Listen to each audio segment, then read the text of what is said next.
¿Qué tal? ¿Cómo te va? Estamos en Futuro Posible y hoy tengo el privilegio de contar con Facundo Manes, que es el reconocido neurocientífico, que nos va a contar cómo lograr un cerebro más saludable para así tener una sociedad con un futuro mejor.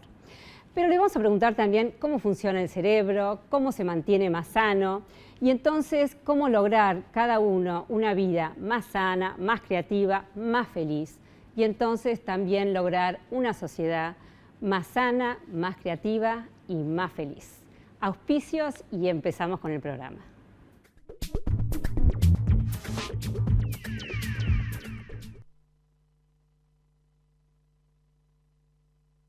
¿Te puedo hacer una consulta? Una vez que la embalás, o sea, no entra más nada, ¿no? No. Ni sale... No me preocupa que salga nada, que... Eso no, quiero que ella no pueda meter más nada. Digo, queda sellada. Está bien, bueno, no es necesario No, vamos a pasar por el free shop, tengo miedo. ¿Me podrás embalar la billetera también? ¿La puedo despachar a ella? No. Ya el año pasado la quise despachar, pero después, bueno, me agarró, bueno, en verdad era extraño, aunque parezca mentira. Este año ya estamos juntos y volvimos a ser infelices. Y eso que pagué todo con Quiero, el hotel, los pasajes. Pero igual, a él no le importa, se queja y se queja. ¿Qué llevan en la valija? Preguntale qué nos lleva, porque... Con el crédito Primera Casa BA de la red En Todo Estás Vos, se puede. Lo creamos para que puedas acceder al sueño de la casa propia. Anotate en buenosaires.gov.ar/Primera Casa BA. Buenos Aires Ciudad, En Todo Estás Vos. Por la calidad de la semilla. Porque tengo la mejor variedad para todos mis ambientes. Porque a las nuevas tecnologías le suma la mejor genética. Soy José Luis de Amenábar, Santa Fe, y yo siembro Don Mario. Soy Pino de Zipacha, y yo siembro Don Mario. Soy Jorge de Salto, Buenos Aires, y yo siembro Don Mario. Los productores reales no saben actuar, pero sí saben qué elegir. Nuevas hojas Don Mario con tecnología intacta RR2 Pro. Don Mario, líder en soja. Salió mal, la hago de vuelta. Si somos exigentes con todo, ya es hora de ser exigentes y pedir la factura. Ay, tráeme la factura, por favor. Porque dar factura es una obligación, pedirla es tu compromiso y exigirla tu derecho. Así podremos tener más unidades de pronta atención, más policías en las calles y más recursos para la educación. Buenos Aires activa como nunca. Gobernación Daniel Scioli y ARBA. La Tercera, una empresa dedicada al desarrollo de productos de vanguardia para una arquitectura sustentable y el cuidado del medio ambiente. Líder en la fabricación de ladrillos cerámicos de la más alta calidad, comprometida con su personal, la responsabilidad social y el país. La Tercera. El lavado de manos sigue siendo la medida preventiva más eficaz para evitar el contagio de enfermedades. Adoptemos este acto simple y sencillo a nuestra vida. Es un consejo de AISA.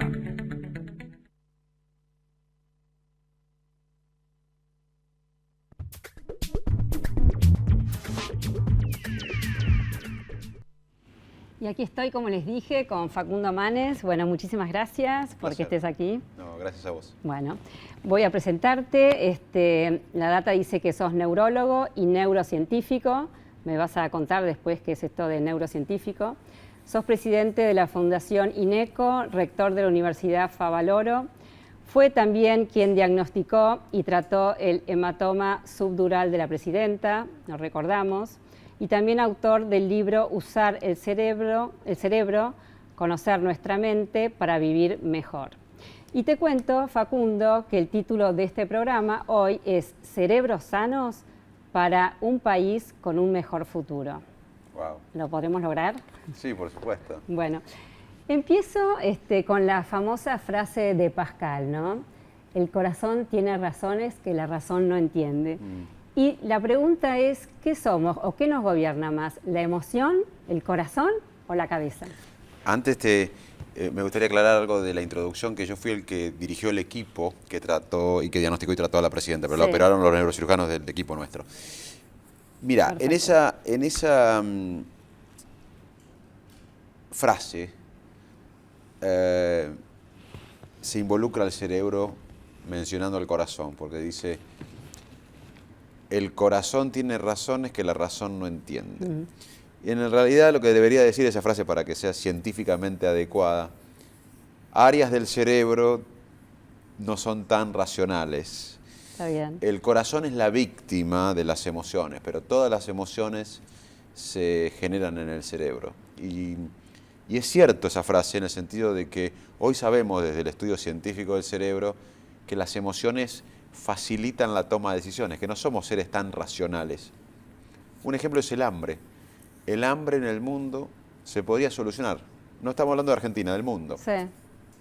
Tenemos la logística, la economía, la inteligencia y el poder actualmente para hacerlo. Pero entender la historia de la humanidad como algo racional es un error. Cuando un líder tiene otro líder enfrente, tiene emociones o envidia o celos o admiración, y eso facilita la toma de decisiones, influye en la toma de decisiones. Así que está bien la frase en el sentido de que es verdad que la emoción influye sobre la razón. Hoy sabemos eso científicamente.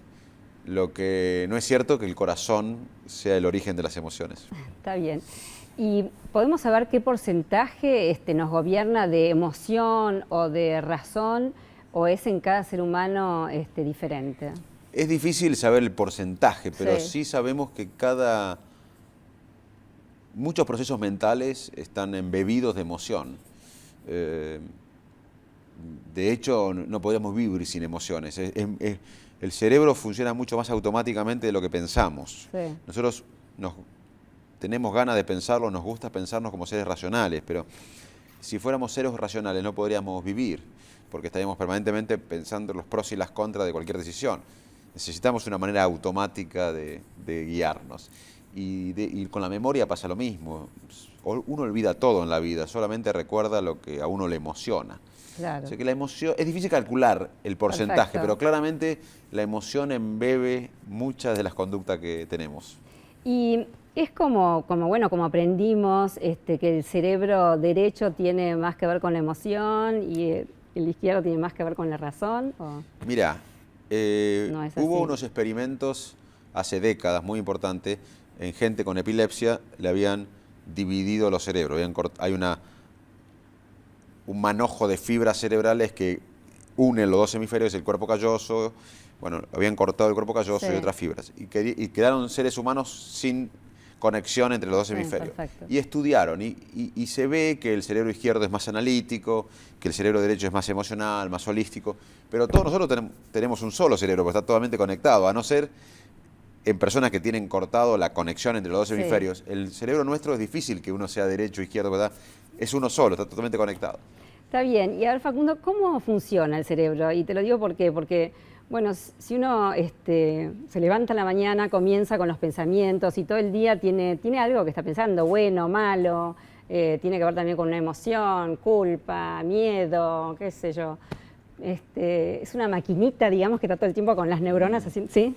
Y más, el cerebro cuando no hacemos nada trabaja muchísimo. Sí, sabía eso. Cuando estamos tranquilos, trabaja procesando información. Pero el cerebro, las conexiones neuronales generan los pensamientos. Y muchos pensamientos, como bien sugerías vos, pueden ser tóxicos o pueden ser nocivos. Y a su vez, si uno tiene un pensamiento tóxico y nocivo, va a tomar decisiones nocivas y tóxicas. Claro. Y eso se puede trabajar porque el cerebro es el que fabrica la realidad. También te diría, si uno vive en un ambiente nocivo, me imagino que las decisiones o los pensamientos tienen que ver también cómo uno está viviendo. La conducta humana es un producto entre la biología, los genes, lo biológico, pero el entorno, el ambiente, el contexto es muy importante. Sí. Bueno, a ver, ¿cómo mantenemos nuestro cerebro sano? Bueno, haciendo cosas que hacen bien al corazón, por ejemplo, teniendo la glucemia, el azúcar en sangre en valores normales, el colesterol en valores normales, no tener sobrepeso, comer frutas, verduras, pescados. El pescado rico en omegas 3 es muy bueno. Controlar la tensión arterial, no fumar, tomar una copita de vino tinto por día, ni mucho más ni mucho menos. Pero además al cerebro le hace bien la vida social. Estar activo socialmente es muy importante. Le hace bien el ejercicio físico.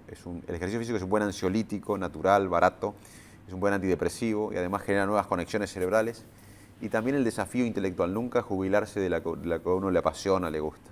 Sí, mira vos. ¿Y qué es lo nocivo entonces para el cerebro? Bueno, el alcohol a grandes dosis, la vida La sedentaria, droga, ¿no? la droga, además estar aislado socialmente, no tener estímulos intelectuales, no estar motivado, Todas esas son cosas que le hacen mal. La diabetes, puede ser no controlada, la hipertensión arterial no controlada, el colesterol no controlado, son cosas que pueden repercutir en el cerebro. Sí, o sea, bueno, ejercicio, muy bueno es hacer ejercicio, muy bueno alimentarse bien, tomar solamente una copita de vino, ¿qué más me dijiste? Tener vida social, Exacto. no jubilarse intelectualmente. Muy bien. ¿Qué más?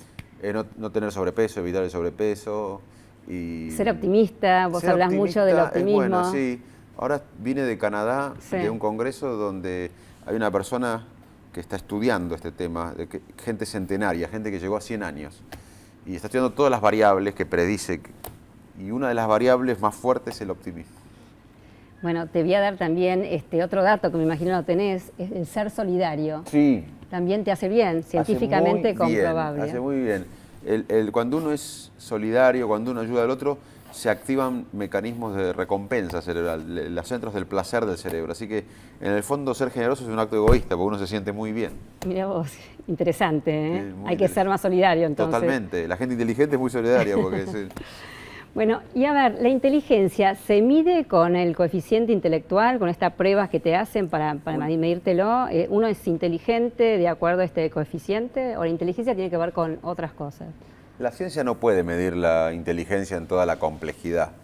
Puede medir un aspecto de la inteligencia, que es este coeficiente intelectual, que mide el razonamiento verbal, cálculos, y obviamente que esto coincide o se relaciona con tareas en la vida real que tienen que ver con estos cálculos y demás, pero para nada predice el éxito de una persona en diferentes esferas de la vida. Es más, sabemos que la inteligencia emocional y social, que no podemos medir tan bien, se puede medir con algunos cuestionarios, pero no se puede medir tan bien, es importante.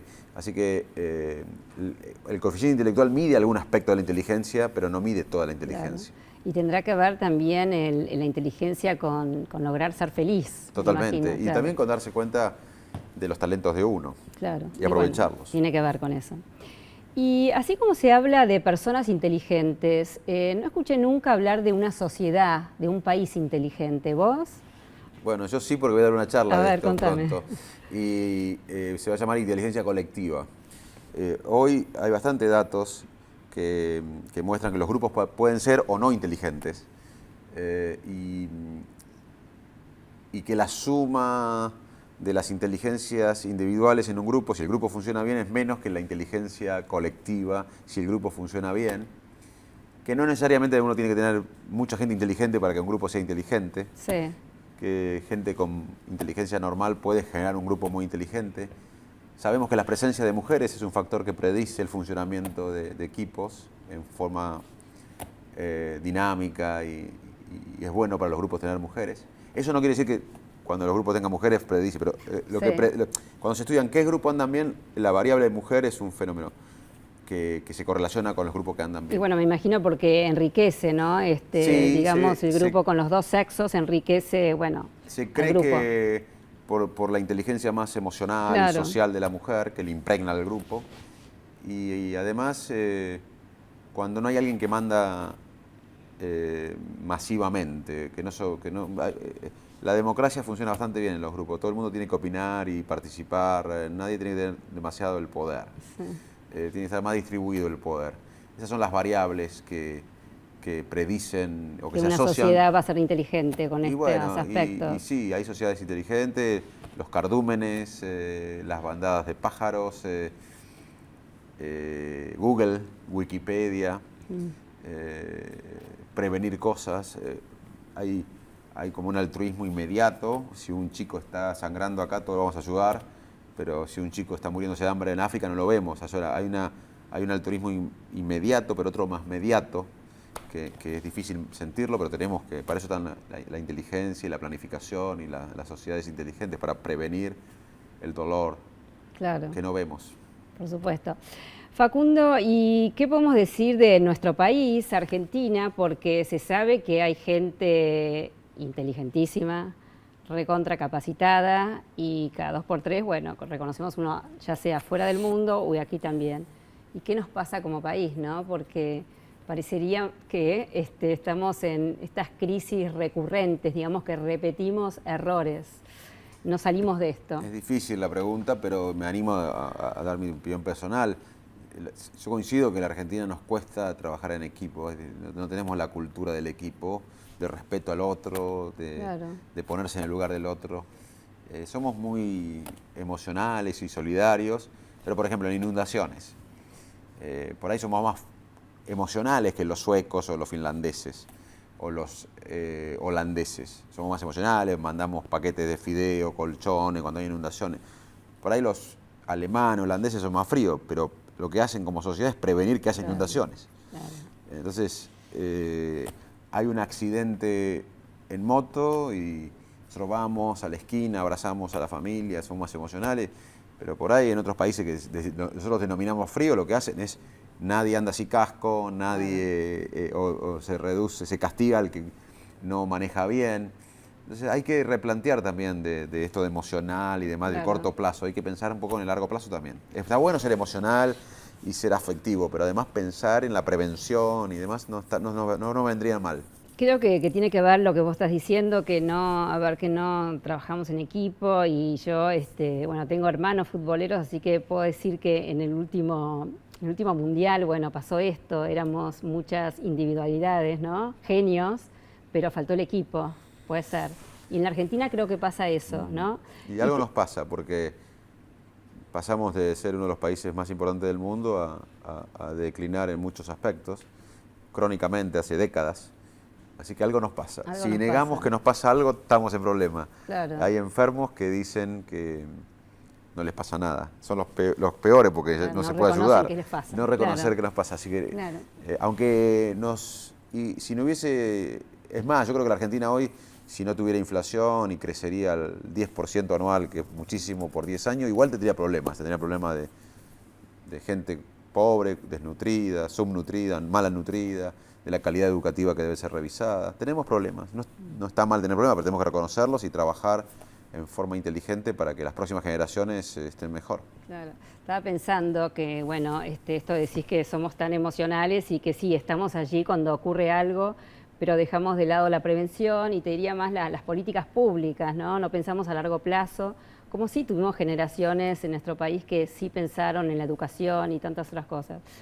¿Será también que la política pública implica mayor pensamiento, mayor inteligencia, usar más el bocho, sentarse a dialogar, investigar, y nos falta eso en este momento? Bueno, yo siempre digo que la metáfora de la ciencia sería buena para la política, o es una metáfora para la política. El trabajo, porque para mí, obviamente uno se sorprende con los avances científicos, con los satélites, con los avances en cualquier área del conocimiento, pero lo interesante de la ciencia es el método de trabajo. Para mí es muy interesante porque los científicos revisamos el pasado. Cuando queremos estudiar un tema no negamos el pasado. Es más, si alguien no nos gusta personalmente o no lo queremos, y que estuvo antes que nosotros haciendo algo parecido, si hizo algo importante tomamos lo que hizo, si no hizo algo importante o no hizo algo malo, lo tomamos para no hacerlo, pero no negamos el pasado y no reinventamos la rueda. Trabajamos en equipo, juntamos fondos, hacemos un proyecto, lo ejecutamos, somos ejecutivos, y luego lo publicamos en revistas que lo pueden criticar, nos exponemos a las críticas. Me parece que eso le haría bien a la sociedad. Imagínate una sociedad que construya sobre lo que se hizo antes, no invente la rueda, trabaje en equipo, a largo plazo, se exponga a la crítica para ser mejorada. Me parece que debemos aprender un poco más metodología en la sociedad. Me parece que sí, qué interesante lo que decís, ¿no? Estaba pensando en lo científico, no tiene que ver entonces con el ego, tiene que ver con... En todos lados hay ego, pero hay como un sistema que te baja el ego en la ciencia, porque primero que estás con gente permanentemente más inteligente que vos, si no sos un buen científico. Por eso las mejores universidades son las mejores universidades, no por la pared, el teléfono o la computadora, son parecidas. En las mejores universidades hay gente que es brillante y que quiere cambiar el mundo. Y en esos lugares siempre te sentís menos, y después te expones a la crítica, hay que exponerse. Así que en todos lados hay egos, pero en los científicos el ego... Y aparte uno no ve el premio inmediato en la ciencia, porque uno publica una investigación y lo leen algunos colegas, y hace un trabajo enorme, pero no hay un reconocimiento como el actor que lo ovacionan enseguida. Claro. O algo. Bueno, es a largo plazo. Es mucho a largo plazo. Es a largo plazo. Facundo, bueno, lo interesante también, se sabe, hay que cuidar el cerebro de una persona desde muy chiquito, ¿no? Para poder hacer una sociedad mejor. Y sí, porque el cerebro ya empieza a formarse en el útero. Claro. Y es muy importante la nutrición, es muy importante el afecto de la madre, el estímulo. Y el nivel emocional, la regulación emocional de la madre, y el estímulo ambiental y afectivo, cognitivo.